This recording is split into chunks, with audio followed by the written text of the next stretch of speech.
Ce qu'il faut souligner, c'est que le ministère de l'économie et des finances, dont l'une des missions principales consiste à mobiliser les ressources, mettre à la disposition de l'État, notamment les départements secteurs pour financer le développement, est à pied d'œuvre.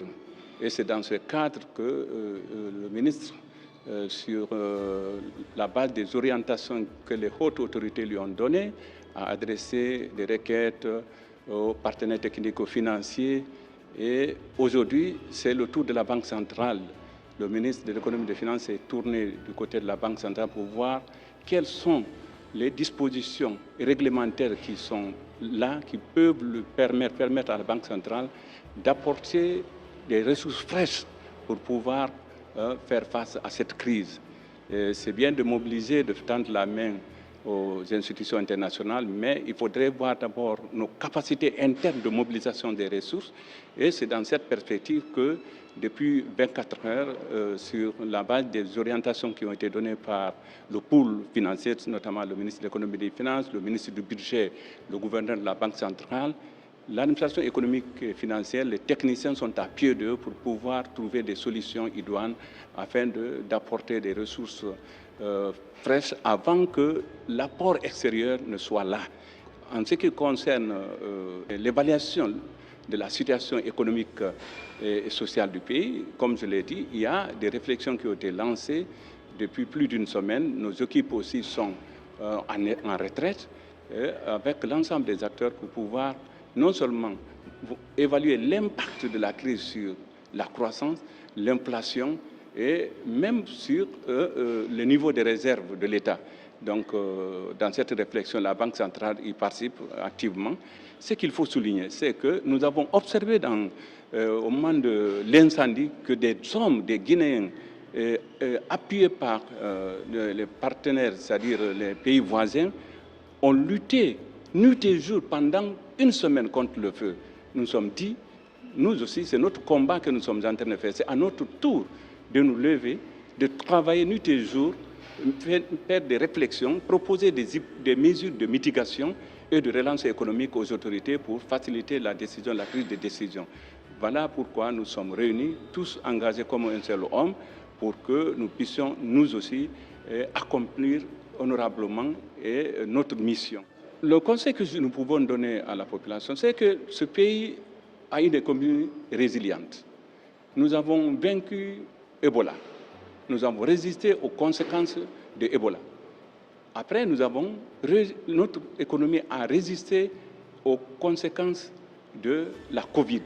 Et aujourd'hui, l'économie est en train de résister au choc de la guerre de l'Ukraine et de la guerre entre le Hamas et Israël. Donc, il suffit une certaine détermination des Guinéens. Nous nous sommes rendus compte que quand nous le voulons, nous le pouvons. Je pense que c'est des défis importants que nous avons à relever.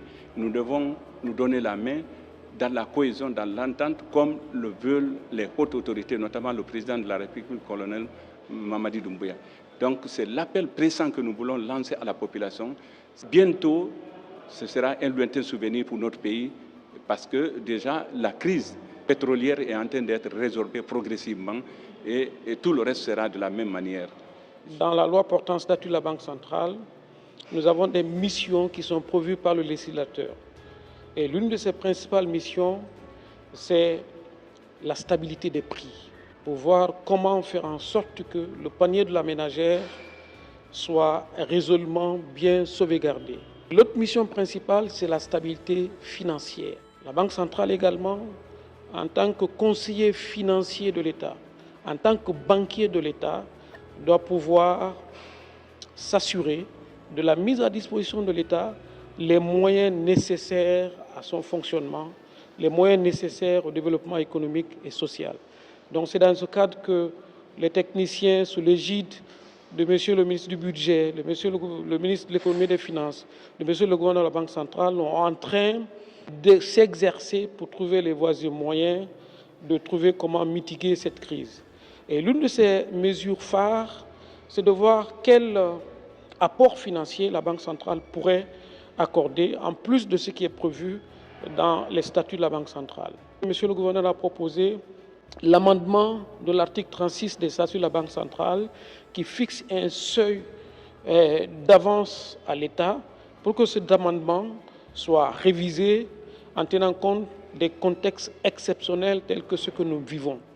Ce projet d'amendement a été présenté par Monsieur le gouverneur au Conseil interministériel qui va être discuté en Conseil des ministres aujourd'hui et transmis au CNT.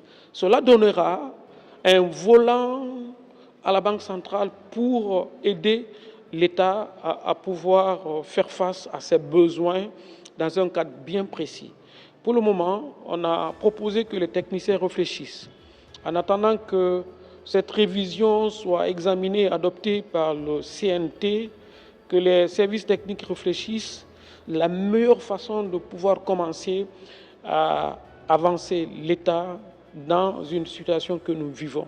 D'ores et déjà, je vous réaffirme l'engagement de Dr Karamo Kaba à pouvoir tout mettre en œuvre pour juguler la crise aux côtés du gouvernement, parce qu'on ne peut pas ne pas faire cela tel que le disposent véritablement les missions qui sont confiées à la Banque centrale.